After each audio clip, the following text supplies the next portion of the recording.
अस्सलाम वालेकुम everyone and welcome to Axon E RP. So my name is Awais. Last video में हमने एचआर से रिलेटेड एचआर की अटेंडेंस को डिस्कस किया था कि आप किस तरह अपने एम्प्लॉयज़ को ओपन करेंगे सिस्टम में, और उनको लीव टाइप हमने डिस्कस की थी। फिर सैलरी कंपोनेंट आप किस तरह लगाएंगे, उनकी जो लीव एप्लीकेशन है वो आपने किस तरह अप्रूव करनी है, और आपने किस तरह उनकी अटेंडेंस को रन करना है। सो आज की वीडियो को जो हमारा एजेंडा है वो होगा पेरोल से रिलेटेड। सो इसमें हम जो एम्प्लॉयज़ का पेरोल है उसको आपने किस तरीके से रन करना है, उसमें जितनी एडजस्टमेंट है आपने वो किस तरह से करनी है, और रिपोर्टिंग लेवल पे आपने किस तरह से चीज़ें देखनी है, हम वो देखेंगे। So let's start. HR and payroll module को ओपन करेंगे। डेली अटेंडेंस की तरफ जाते हैं। लास्ट वीडियो में हमने यहाँ तक डिस्कस किया था। जैसे कि आप देख सकते हैं मेरे पास अभी फ़िल्टर जो है वो लगा हुआ है जुलाई का 1 से 12 तक। तो 1 से 12 तक जितनी अटेंडेंस है वो मैं ऑलरेडी रन कर चुका हूँ। मैं इनकी समरी देख लेता हूँ। तो ये मेरे पास कुछ एम्प्लॉयज़ हैं जिनकी हमने अटेंडेंस रन की है। अब इनका हमने पेरोल जो प्रोसेस है उसको किस तरीके से रन करना है। आप सिंपली पेरोल प्रोसेस के ऊपर जाते हैं और आप इसको रन पेरोल करेंगे।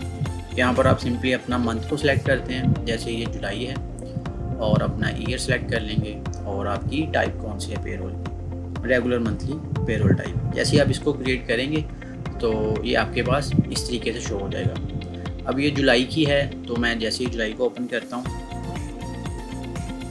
तो जुलाई का मेरे पास यहाँ पर मैंने ऑलरेडी रन किया हुआ है। अब इसमें आप देख सकते हैं कुछ एम्प्लॉयज़ आ रहे हैं, उनकी बेसिक सैलरी है, ग्रोस कितनी बनती है, टोटल डेज़ कितने हैं, अब तक कितनी प्रेजेंट है उनकी, और कोई अगर उनकी लीव या एब्सेंट की कोई एडजस्टमेंट है तो वो भी इसमें आ जाएगी, और टोटल पेड डेज़ कितने हैं। अब आप इसमें देख सकते हैं कि उनकी टोटल अर्निंग जो है वो कितनी है। उनमें हमने जो भी डिडक्शन लगाई थी वो deduction after deduction net salary उनकी कितनी है, और अब तक हम उनको कितने पेड कर चुके हैं, रिमेनिंग अमाउंट कितनी है। तो सबसे पहले बेसिकली होता ये है कि जब भी आप कोई पेरोल प्रोसेस रन करते हैं, यहाँ पर आप आते हैं। अब जैसे यहाँ पर मेरे पास मई का कोई डाटा नहीं है, आप सिंपली इसको जैसे ही री रन करते हैं तो जितना भी डाटा होता है वो आपके पास यहाँ पर शो हो जाता है, जैसे कि हमने अभी जुलाई में देखा। और जैसे हमने ये जो जून का है इसको कंप्लीट कर चुके हैं। अब जैसे ही मैं जुलाई के मंथ को ओपन करता हूँ तो यहाँ पर क्योंकि मैंने इसको अप्रूव कर दिया है तो यहाँ पर मेरा नाम आ रहा है कि अब वैसे ही ने इसको अप्रूव किया, और अब प्रोसीड आज की करंट डेट तक ये प्रोसीड हो चुका है। अब आपने इसकी अकाउंटिंग लाइन्स देखनी हो, अकाउंटिंग डिटेल में जाएंगे। सिंपली आपको वो बता रहा है कि सैलरी से एक्सपेंस जो कि हमने बुक कर लिया इस मंथ का, और अब एम्प्लॉयर की जो लाइबिलिटी जनरेट हो चुकी है और कितना हमने अब तक उसका जो डिडक्शन है वो हमने की है। देन बेसिकली इसके साथ ही आपके पास पेमेंट समरी डिटेल आ जाती है, क्योंकि अभी तक हमने कोई एसेट कोई एम्प्लॉयज़ को पे नहीं किया, तो यहाँ पर कोई पेमेंट समरी नहीं आई। द मोस्ट इम्पॉर्टेंट थिंग कि जैसे ही आप अपनी जो करंट मंथ का पेरोल है उसको अप्रूव करते हैं तो सिस्टम से ऑटोमेटिकली एक जनरल वाउचर जनरेट हो जाता है। जैसे ही मैं अपने अकाउंट्स मैनेजमेंट में जाता हूँ, लेट्स सपोज मैं अकाउंट्स में जाता हूँ, अब मैं जनरल वाउचर के ऊपर जाता हूँ, तो अभी हमने जो सैलरी रन की है मैं इसको ओपन करता हूँ तो यहाँ पर ऑटोमेटिकली उसकी नरेशन भी आ रही होती है। जैसे अभी हमने किया पेरोल जुलाई 2026 रेगुलर मंथली सैलरी हमने रन की, और उसमें आप देख सकते हैं कि हमारा जो सैलरी का टोटल एक्सपेंस था वो अराउंड 1 लाख था। अब 1 लाख का हमारा एक्सपेंस बुक हुआ है, और जो भी हमारी लाइबिलिटी बनती थी या जो भी हमने डिडक्शन की है टैक्स की मद में, वो हमारे पास यहाँ पर शो हो जाती है। अब वो आपको ये पॉपअप दे रहा है कि system generated from payroll can not be edited manually. अगर आपने इसमें कोई चेंजेस करनी है तो आपको करना क्या पड़ेगा, सिंपली आपको सबसे पहले इसको रीसेट करना पड़ेगा।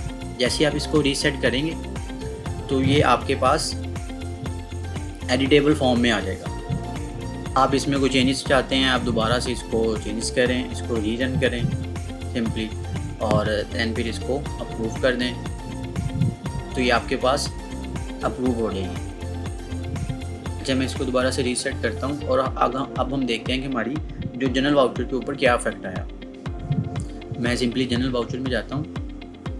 अब आप देख सकते हैं कि यहाँ पर जो मेरे पास जुलाई की एंट्री हुई थी ऑटोमेटिकली, वो मेरे पास इस वक्त सिस्टम में नहीं है, क्योंकि हमने उसको रीसेट कर दिया था। अब जैसे ही मैं इसको दोबारा से अप्रूव करता हूँ तो अब मैं जनरल वाउचर पे जाऊँगा, मैं सिंपली रिफ़्रेश करता हूँ तो यहाँ पर हमारे पास एक एंट्री आ जाएगी जुलाई की, जो कि हमारे पास पहले थी ऑलरेडी। तो अगर आपने इसमें कोई भी चेंजेस करनी है तो आपको पे रोल में पहले चेंजेस करनी पड़ेगी। अब जैसे ही आप इस सैलरी को फाइनल कर लेते हैं तो जैसे ही आपने पे करना है, पे सैलरी के ऊपर मैं क्लिक करता हूँ तो यहाँ पर वो मेरे पास पूछेगा कि पेमेंट अकाउंट कौन सा है ना, आप किस अकाउंट से दे रहे हैं। लेट्स सपोज मैं मिज़ान बैंक लिमिटेड से देना चाहता हूँ और यहाँ पर आप कितनी सैलरी देना चाह रहे हैं। सिंपली मैं जो जितनी भी एम्प्लॉयज़ की सैलरी बनती है वो ओवरऑल ही पे करना चाहता हूँ। मैं सिंपली यहाँ से ऑल एम्प्लॉयज़ को चेक करूँगा और अगर इसमें कोई चेंजेस करना चाहता हूँ, लेट्स सपोज मैं इस एम्प्लॉय को सिर्फ 1000 पे करता हूँ तो वो मेन्यू उसकी आ जाएगी। अब सिंपली मैंने पे सैलरी के ऊपर क्लिक करना है। जैसे ही आप पे सैलरी के ऊपर क्लिक करते हैं अब आप जाते हैं जो दोबारा अकाउंटिंग लाइंस में और पेमेंट समरी में आप देखते हैं। अब आप देख सकते हैं कि यहाँ पर हमने जितनी मिज़ान बैंक से पे किया है उसकी ऑटोमेटिकली एक एंट्री हो गई है। अब इसको चेक करने के लिए हम अगेन अकाउंट्स मैनेजमेंट में जाते हैं। यहाँ पर हमारे पास एक फॉर्म है पेमेंट वाउचर का, हम इसको क्लिक करते हैं तो आप यहाँ पर देख सकते हैं कि जुलाई का मेरे पास एक ऑटोमेटिक पेमेंट वाउचर जो है वो जनरेट हो चुका है। अब यहाँ पर हमारे पास आता है कि हमने मिज़ान से की थी, मेमो में वो ड्यूरेशन आ जाएगी और आपकी लाइबिलिटी कितने से कम हुई। अब दोबारा हम HR पर जाएंगे अगर आप दोबारा से देखना चाहते हैं जनरली। अब जो हमने एम्प्लॉइज़ को, एक एम्प्लॉय था जिसको हमने सिर्फ 1000 पे किया था, अब उसकी देख लेते हैं कि हम कितनी अमाउंट रिमेनिंग है। लेट्स सपोज आप पे रोल पर दोबारा जाएंगे तो यहाँ पर आपको बता रहा है कि यहाँ पर सिर्फ इसकी रिमेनिंग अमाउंट है, बाकी सबकी हमने पेड कर चुके हैं 50,000। तो अगर आपने इसकी पे करनी हो सिंपली आपने दोबारा से जब भी पे करनी है जाएंगे और आप उस एम्प्लॉय को सिलेक्ट करेंगे और जो रिमेनिंग अमाउंट है वो उसको पे कर देंगे। तो ये थी हमारी पे रोल की वीडियो। इसमें आपने कोई भी चेंजेस करनी हो आप सिंपली रीसेट करते हैं, दोबारा से अटेंडेंस को रन करते हैं। कोई लीव अगर आपने एम्प्लॉय को लगानी है तो उसके एडजस्टमेंट के बाद वो ऑटोमेटिकली यहाँ पर आपको नेट सैलरी बता देता है और देन फिर आप रिपोर्टिंग लेवल पे उसकी कंप्लीट समरी देख सकते हैं कि किस एम्प्लॉय को कितने आपने पेमेंट की है, क्या सैलरी थी, कितने दिन वो एब्सेंट रहा है और कितनी उसकी अटेंडेंस है। तो ईच एंड एवरीथिंग आप इसमें रिपोर्ट्स में देख सकते हैं। सो लास्ट पे हम इसके कुछ जो कंपोनेंट्स हैं पेरोल के उनको डिस्कस कर लेते हैं। यहाँ पर पेरोल सेटअप है, इसमें आप सिंपली डिफ़ाइन करते हैं, जैसे सैलरी कंपोनेंट आप डिफ़ाइन करते हैं जो कि आप एम्प्लॉय क्रिएट करते हो उसको वहाँ पर आप उसको अटैच करते हैं। जैसे बेसिक सैलरी का मैंने कंपोनेंट बनाया है, नेम आ जाएगा उसका, कंपोनेंट टाइप आ जाएगी और एक्टिव रखना है आपने उसके कौन से अकाउंट उसको as a chart of account से हमने कौन से अकाउंट उसको लगाने हैं और कैलकुलेशन टाइप आ जाएगी। इसी तरह अगर कोई डिडक्शन की बनानी है आपने तो सिंपली आपने जैसे टैक्स डिडक्शन है मैंने इसको नेम देना है और इसको इस टैक्सेबल कर देना, एक्टिव कर देना है और कंपोनेंट टाइप में डिडक्शन लगा देनी है। बाकी आपने जो भी उसके